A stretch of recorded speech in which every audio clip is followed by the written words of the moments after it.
자, 갑니다.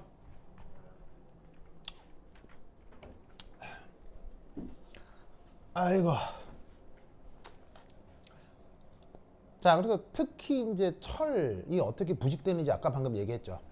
그리고 그 철의 부식은 그런 식으로 부식이 잘 일어나는 게 좋은 거예요. 그래서 부식을 안 일어나게 하는 게 좋은 거예요. 일어나게 하는 그러니까 당연히 인류 역사 속에서 부식이 일어나지 않게 하는 테크닉들이 많이 발전했겠죠? 도급. 무슨 말 알겠어요? 그걸 이제 하나하나 알아보자 이런 말이죠. 알겠죠? 네. 자, 부식이 일어나지 않게 하는 가장 기초적인 방법, 가장 기초적인 방법. 페인팅입니다. 페인팅. 알겠어요? 예. 자, 페인팅은 아주 1차적으로 뭘 막겠다는 거예요. 페인팅은. 공기와의 접촉. 네, 바로 공기하고 수분을 막겠다는 거죠. 그래서 어떻게 되냐면 페인팅 할 때는 보통 그 도료라고 하는 게 무기물이에요, 유기물이에요. 보통 도료라고 하는 게 유기물이잖아요. 네. 그러니까 유기물이기 때문에 물이나 아니면은 산소 같은 것들을 많이 차단해 줄 수가 있다고요. 그리고 이제 뭘 하기도 하냐면 그 왜 기름칠 한다는 말 들어본 적 있어요? 기름칠? 네. 철에 녹슬는 걸 막기 위해서 길에다가 오일을 바르는 경우도 있거든요. 그거 왜 공장에서도 물론 윤활유 때문에도 오일을 쓰지만 그 공장에서 돌아가는 기계 부품 중 철로 돼 있는 녀석의 부식을 막기 위해서 오일을 많이 바르기도 해요. 무슨 말 알겠어요? 네. 그래서 왜 그 중세 시대 때 전쟁하잖아요. 중세 시대 때. 시대 때도 칼하고 활은 다 뭐로 만들어요? 쇠로 만들잖아요. 화살촉 같은 거. 그럼 전투를 한번 치르고 나면 칼에 이제 뭐가 잔뜩 묻겠어요? 녹. 피가 잔뜩 묻을 거 아니에요. 그럼 피는 첫 번째 수분이죠. 두 번째 피에는 전해질이 많죠. 그리고 피에는 또 여러 미량 금속들이 촉매 역할을 할 수가 있어요. 그래서 칼에 피가 한번 묻잖아요. 녹이 쫙 쓸어요. 바로 쓸어요. 그래서 피가 녹을 쓰게 하는 가장 강력한 물질 중에 하나예요. 닦아주는 거 아니에요? 그래서 이제 어떻게 하냐면 전쟁을 치르고 오잖아요. 그럼 이제 당연히 피가 어디도 묻냐면 이게 칼에도 묻죠, 화살촉에도 묻죠. 그리고 전쟁 중에 피가 튀잖아요. 이걸 이렇게 너무 갑옷에도 다 튀어요. 갑옷에도. 그럼 어떻게 하느냐? 그 전쟁을 끝나고 오면 딱 기지로 베이스로 돌아오면 거기에 이제 기술자들이 대기하고 있어요. 그 대장장이들이. 대장장이 하고 그 밑에 이제 프렌티스들이 이제 어프렌티스는 그게 뭐냐면 종자라고 하죠. 이렇게 밑에 수련생들이 기사 한 명당 3명에서 4명의 그런 작업자들이 기다리고 있어요. 그럼 기사가 딱 내리면 칼 회수하고 그 다음에 갑옷 있잖아요. 갑옷을 다 풀어요. 그래서 갑옷을 볼트 너트 하나를 다 풀어요. 볼트 너트 하나를 다 풀어서 그 묻은 피를 새로 다 닦아요. 다 닦고 말리고 한 상태에서 기름칠까지. 아. 그래서 전투 한번 하고 오면 그 일이 엄청 많아요. 그래서 기사 한 명을 움직이는 비용은 쌀까요, 비쌀까요? 비싸요. 엄청 비싸요. 와. 왜냐면 첫 번째, 기사가 움직일 때 누구도 같이 움직인다? 대장장이. 말. 말도 말. 작업 같은 거잖아요. 말이 존나 많이 처먹어요. 그거 알아요? 말이 있잖아요. 사람 10인분을 먹어요, 말이. 사람 10인분이요. 그러니까 사람이 먹는 밥의 10인분. 그러니까는 요즘은 이렇게 먹는 게 큰 문제가 아니지만 중세 시대 때는 농업 생산성이 높지 않기 때문에 말이 이 곡물을 콩이나 밀을 먹는 건 이거는 진짜 고비용인 거예요. 그래서 말이 엄청 많이 먹죠. 그 다음에 갑옷 관리해야 되죠. 갑옷 관리하는 사람 4명이 붙어 있어야 되죠. 그럼 한 명당 인건비를 지금으로 환산하면 5천 원 넘게 줘야 될 거 아니에요. 왜냐면 전문가들이니까. 가구도 잘 사는 거 아닌가요? 갑옷이 또 엄청 비싸요. 왜냐면 갑옷을 제작하는 비용도 엄청나요. 그래서 기사 있잖아요. 그 기사 한 명 움직이는 비용이 지금으로 환산하면 어느 정도 가격이에요? 6천만 원? 1억 5천만 원? 기사 한 명 움직이는 비용이 지금으로 치면은 헬리콥터 비용이랑 거의 맞먹어요. 야, 헬리콥터 몇 비용이. 대 네. 와, 저렇게 비싸. 헬리콥터 비싼 게 한 300억, 400억 정도 하거든요. 한 대.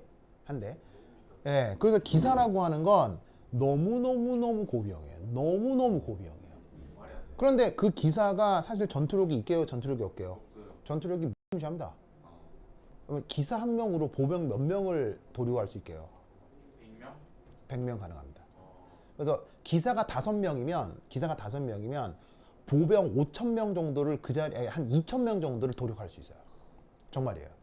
그래서 이 기사라고 하는 게 너무너무 무서운 무기거든요. 왜냐하면 우선 첫 번째 말을 타고 가잖아요. 말이 톤수가 1톤이 넘어요. 그리고 말이 빠르기가 어느 정도냐면 시속 40km 정도 되거든요. 그럼 1톤이면 자동차란 말이에요. 여러분 승용차가 시속 40km를 여러 군데 안에 돌진하면 어떻게 하겠어요? 근데 말이면 그게 정면에 칼 받고 죽으면 안 돼요? 그래서 말에도 갑옷을 두르는 거예요. 말에도 갑옷을 두르는 거예요. 그래서 어떻게 되냐면 1톤이 넘는 말에 갑옷을 씌우고 또 1톤도 갑옷을 씌우고 칼을 들고 가잖아요. 그럼 이게 왜 영화 같은 데서 보면 칼을 팡 휘두르면 사람 모가지가 댕강 날아가잖아요. 사실 이거 진짜일까요? 개뻥일까요? 진짜요? 개뻥이에요. 왜냐면 사람 목뼈라는 게 되게 두꺼워요. 되게 두껍기 때문에 사람의 힘으로 쳐서 목뼈는 절대 안 잘려요. 안 잘려요. 사람 목뼈가 엄청 두꺼워요. 근데 이제 혈관이 잘리면서 과다출혈을 주는 거지. 근데 말을 타고 가면서 치면 날아가요. 왜냐면 말이 시속 40km잖아요. 그 운동량 보존 때문에 말을 타고 가면서 치면 진짜 대가리가 댕강 날아가요. 그러니까 기사가 왜 무섭냐면 막 타고 가다가 팍 치면 그냥 보병이 그냥 후두둑 날아가는 거예요.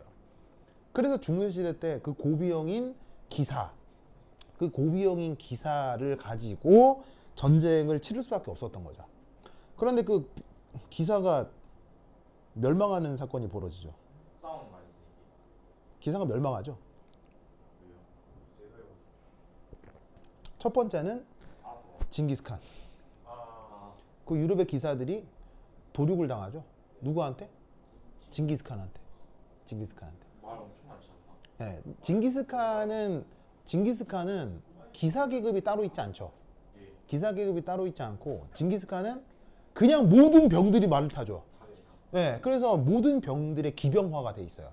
근데 징기스칸이 그 몽골 민족들은 갑옷이 가볍다 무겁다? 갑옷이 아주 가볍습니다. 가벼운 만큼 말이 느리다 빠르다? 말이 굉장히 빠릅니다.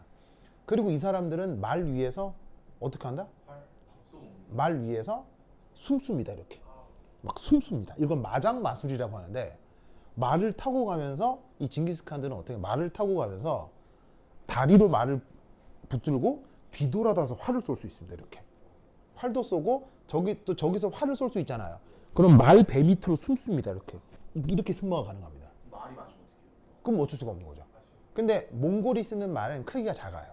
작고 빠르기 때문에 가볍기 때문에 이게 한 번 도망가기 시작하면 이 서양의 무거운 기병으로는 못 잡습니다. 그리고 그런 상태에서 이 사람들은 기사를 어떻게 대적하냐면 그럼 기사를 대적하는 가장 좋은 방법은 기사로 싸우는 수밖에 없어요. 왜냐하면 헬기로 잡아야지 헬기를 보병으로 잡을 수가 없거든요. 그럼 기사로 잡는데 몽골 기병은 빠르다고 했잖아요. 가볍고.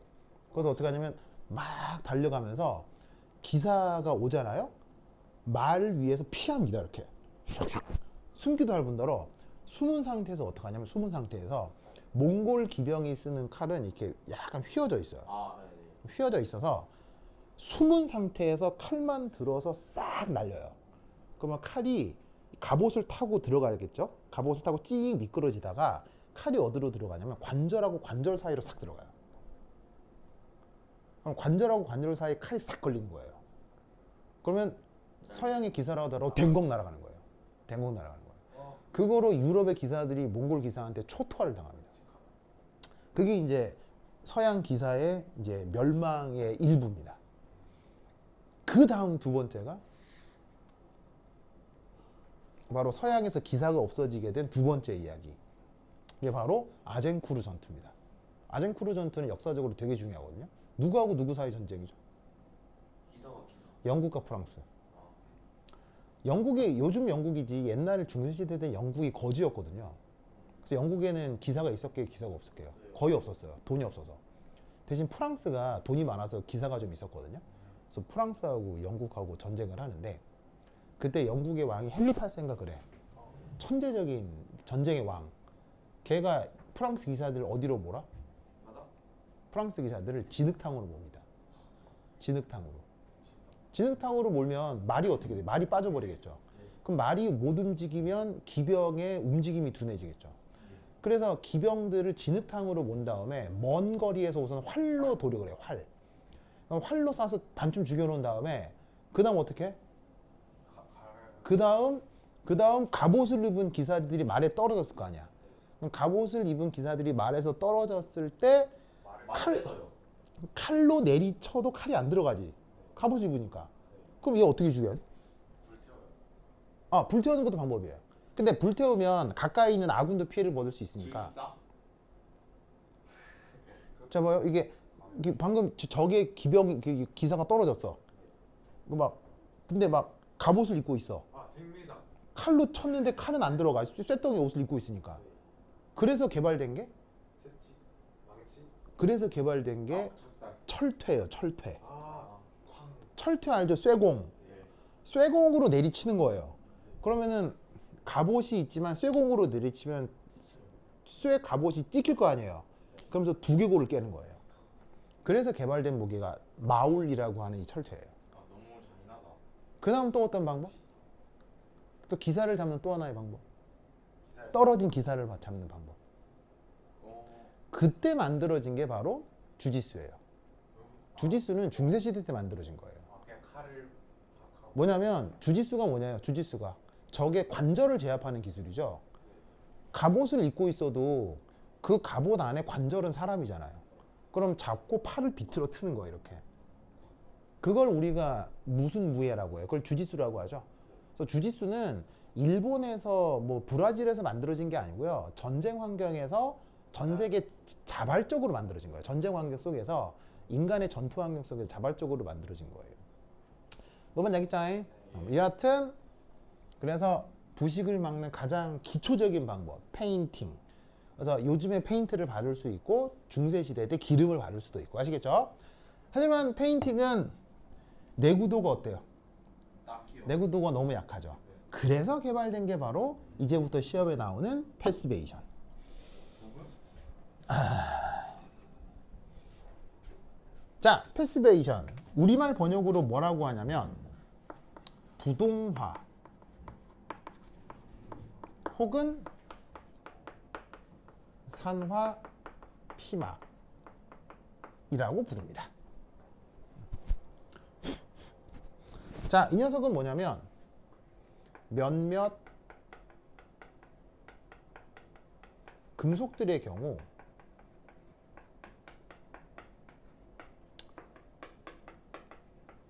산화물이 오히려 강도가 더 커질 수 있습니다. 산화 피막. 네. 산화가 된 피는 피부할 때 피부, 막은 얇은 어떤 덮개. 자, 그럼 이게 무슨 말이냐? 여러 가지 예시가 있을 수 있는데 첫 번째 일은 얼루미늄입니다. 자, 얼루미늄이라고 하는 금속도 우리 일상생활에 써요, 안 써요? 써요. 쓰죠? 그럼 이 얼루미늄은 이렇게 고체 덩어리로 있을 수 있는데 얘를 공기 중에서 오래 노출을 시켜두면 어떤 일이 벌어지느냐? 자, 얼루미늄이었죠? 근데 공기 중에서 노출을 시켜놓으면 요 표면 있죠, 표면. 이 표면의 일부가 Al2O3로 바뀝니다. 아시겠죠? 자, 그런데 여러분 산화철은 강도가 세요, 강도가 약해요? 산화철은 강도가 되게 약하죠. 그래서 녹슨 거는 손가락으로 찝어도 부슬부슬 부서지잖아요.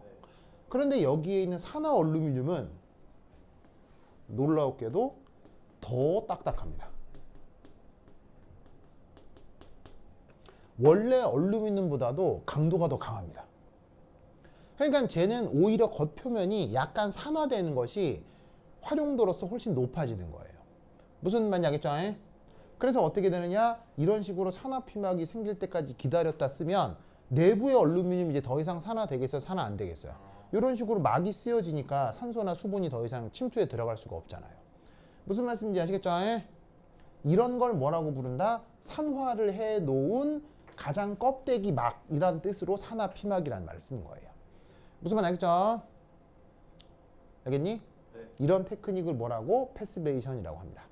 이 패스베이션을 쓰는 또 하나의 중요한 예시 중에 하나가 바로 스테인리스 스틸입니다.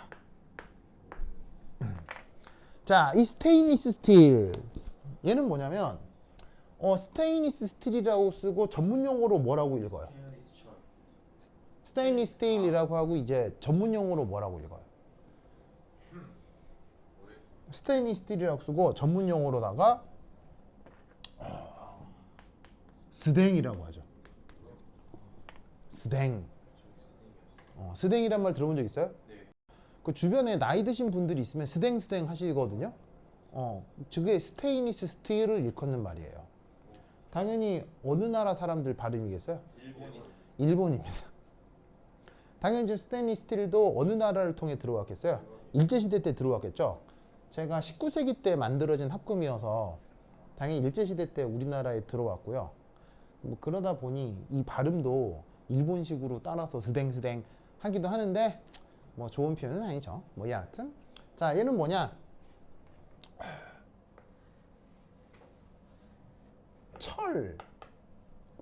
철 얘가 어쨌거나 용매입니다. 여기에 크롬 이 극소량 용질로 섞여 있는 것, 이걸 뭐라고 부른다? 스테인리스 스틸이라고 합니다. 아시겠죠? 그러면 얘가 공기 중에 노출이 되면 어떻게 되느냐? 이렇게 됩니다. 철은 있는데 여기에 있는 크롬이죠. 크롬. 얘가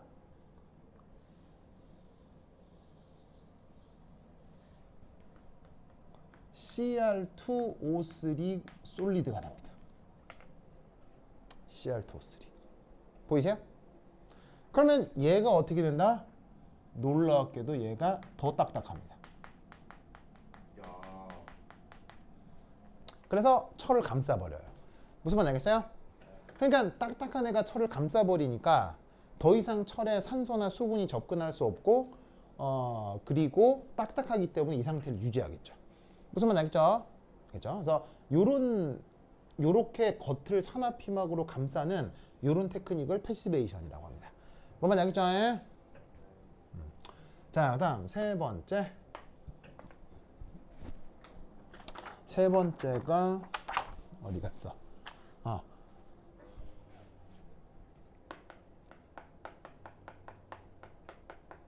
희생전극의 활용입니다. 희생전극의 활용. 자, 희생전극. 얘는 대표적으로 어떻게 많이 하냐면 이거예요. 철에 맥니지움 같은 것을 접촉시켜 놓습니다. 그러면 여기에 있는 이 맥니지움이 아까 이제 썼었지만 뭐냐면 이온화 경향성이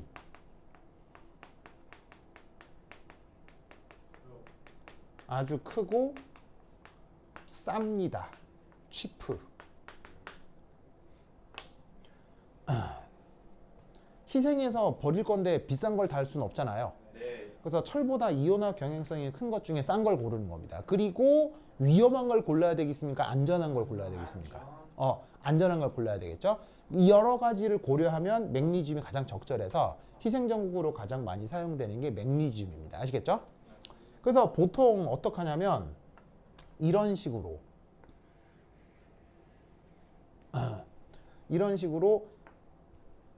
기름 저장통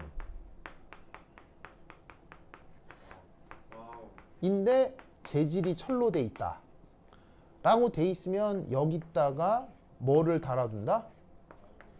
이렇게 맥니지움을 떡떡떡 달아두는 거예요. 무슨 말 알겠어요? 이렇게 하기도 하고 아니면 배입니다.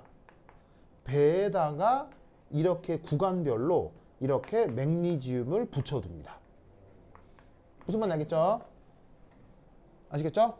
원리는 똑같아요. 자, 원리는 어떻게 되겠어요? 철이 산화되기 전에 맥니지움이 먼저 산화하면서 자유전자를 자꾸 공급해 주는 겁니다. 무슨 뜻인지 아시겠죠? 그래서 수소기체가 만들어져도 수소기체는 어디서 만들어지겠어요? 철판에서 수소기체가 만들어져도 철판은 유지가 되고 맥니지움만 질량이 계속 감소하는 겁니다. 아까 그렸던 그거 있죠? 그대로 그냥 이해해 주시면 됩니다. 알겠죠? 이런 것들이 희생전극이다 라는 거 꼭 알아두시기 바래요. 됐죠? 자, 그 다음 세 번째. 그럼 여기 줄게요. 여기 줍니다. 여기 줍니다. 여기 줍니다. A.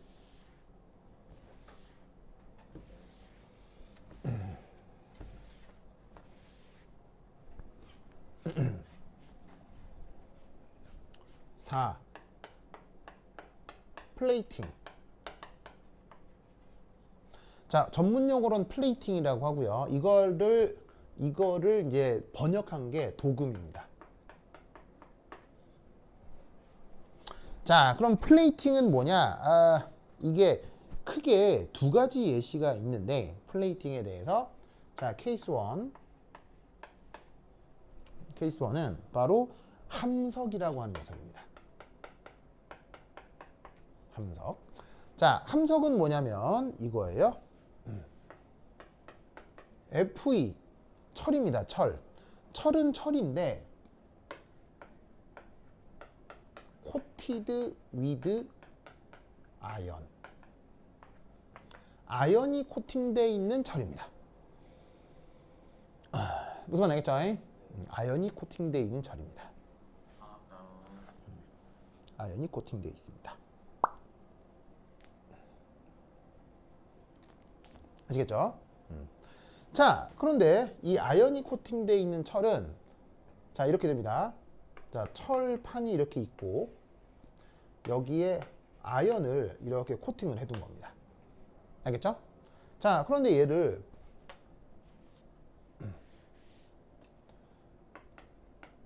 공기 중에 노출을 시키면 짜잔, 아연이 이렇게 있는 상태에서 요 위에 ZNO 솔리드 산화 피막이 만들어질 수 있습니다. 아시겠죠? 만들 수 있습니다. 여기까지는 문제가 없거든요. 저렇게만 돼도 그냥 ZNO도 강도가 약하진 않아요. ZNO만 해도 쓸 수 있는데 재밌는 건 이게 이 상태가 문제가 아니고 여기서 여기 줄게요. 여기 줄게요.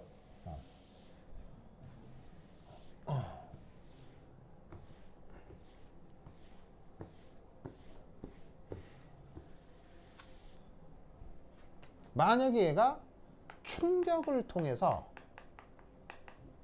상처가 났다. 이때부터가 문제인 거예요. 충격을 통해서 상처가 났다. 그럼 어떻게 되냐면 철이 있고 자, 어느 부분까지 있었던 아연이 어떻게 되겠어요? 이렇게 벗겨지겠죠? 그리고 여기까지는 산화피막이고 그 산화피막이 있었던 자리까지 이렇게 움푹 상처가 났을 거 아니에요? 무슨 말 알겠죠? 자, 그런데 이때 여기서 어떤 일이 벌어진다? 요 아연이 철보다 반응성이 더 커요. 그래서 이 아연이 희생전극으로 작동할 수 있어요.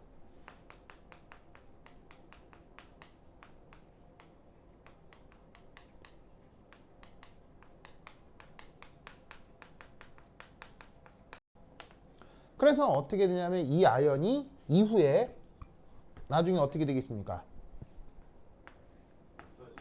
ZN2 플러스가 만들어지면 자유전자가 생기겠죠? 그래서 이 자유전자가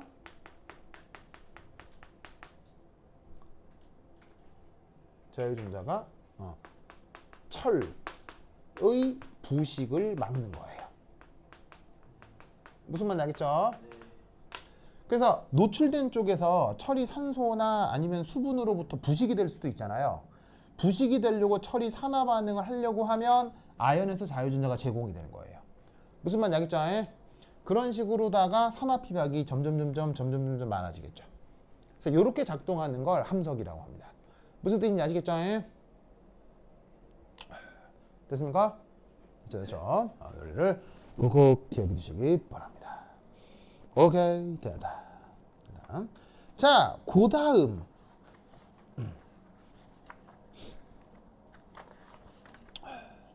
어디 갔나?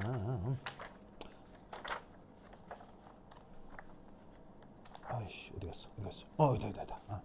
자, 얘는 그 다음 두 번째는 양철이라는 게 있습니다. 케이스 2.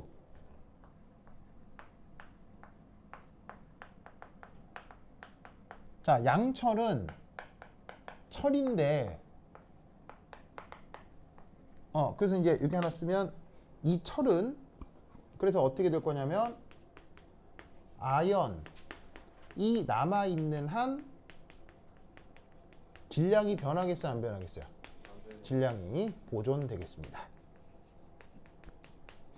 자, 그 다음 양철은 철에다가 뭐를 코팅해 놓은 거냐면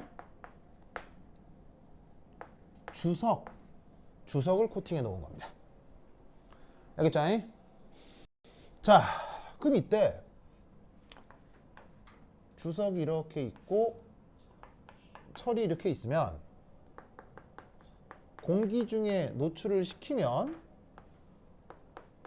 철 위에 코팅을 해 놓은 이 아연에서 역시나 피막. SNO 산화 피막이 만들어집니다. 자, 요까지 큰 문제가 없습니다. 알겠어요? 요까지 큰 문제가 없습니다.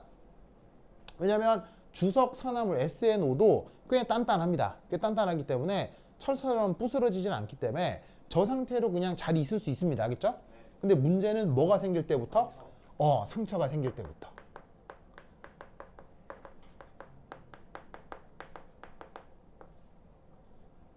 그럼 어떻게 되느냐?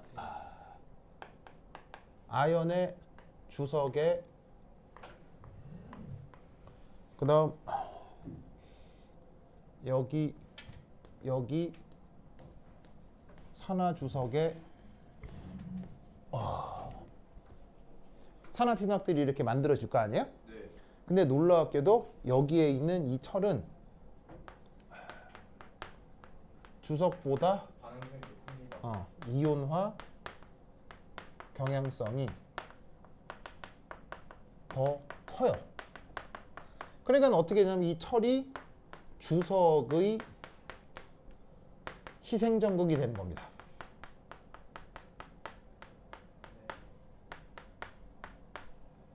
주석의 희생전극이 되니까 이 철의 산화는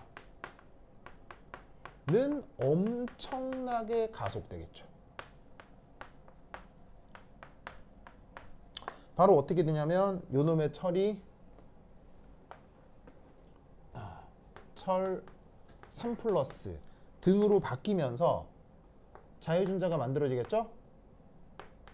이 자유전자가 주석 쪽으로 이동을 합니다. 그래서 주석을 다시 환원시킬 수 있습니다.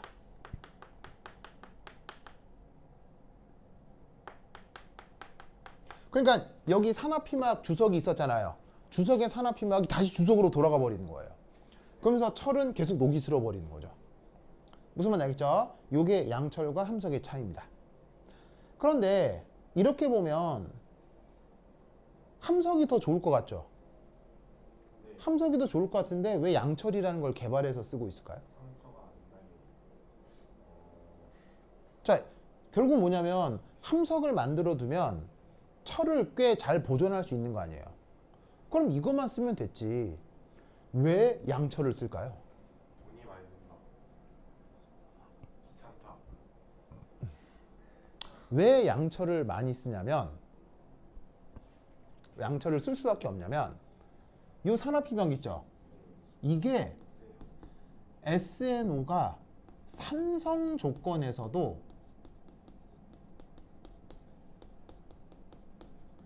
꽤 튼튼합니다.